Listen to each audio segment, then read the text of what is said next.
gara nella Serie 2, Alberto Marin 57-64 su Gregoratti e Nanto al passaggio dei primi 100 metri. Everybody's talking about the good old days. The driving baseline.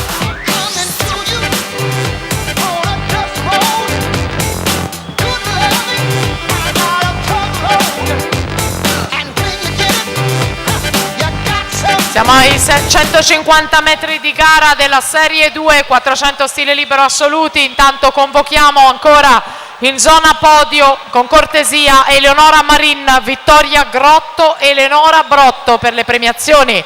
Siamo ai blocchi invece per la prima serie dei 400 stile libero maschili. In corsia 1 è stato medagliato nella 3 km ragazzi ai giovanili del 2012 Leonardo Sultato Idros.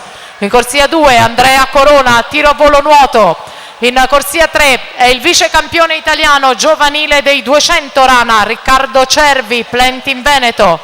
In corsia numero 4 è stato finalista con la staffetta azzurra agli europei juniores, è il vice campione italiano giovanile in carica dei 200 e 400 stile libero Francesco Peron, Plenti in Veneto. In corsia numero 5 il campione italiano giovanile in carica dei 1500 stile libero Giovanni Goan, Nottoli Nuoto. Corsia 6 campione italiano giovanile in carica dei 100 e 200 dorso nazionale giovanile Gianluca Gazzola, Plenti in Veneto.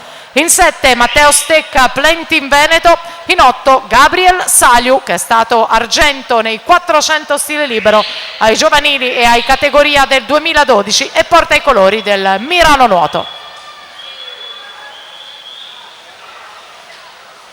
3:00:43 ai 300 metri, Alberto Marin ha fatto il vuoto alle sue spalle, gara a serie, possibile l'inserimento di Marin nella classifica generale, quindi attenzione al tempo.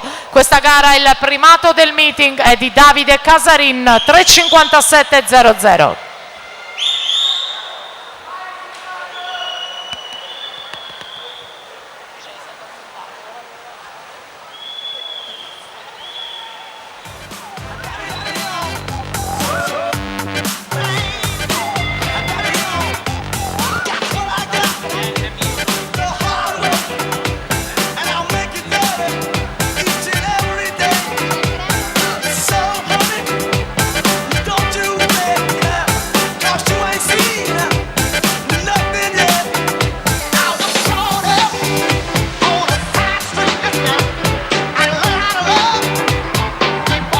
Intanto siamo all'arrivo con Alberto Marin, 4:01:29, è suo il miglior tempo fino a questo momento, va al comando della classifica provvisoria a 4 secondi dal primato del meeting. Questo è il tempo da battere per la vittoria, 4:01:29, e allora tutto pronto per la prima serie 400 stile libero maschili.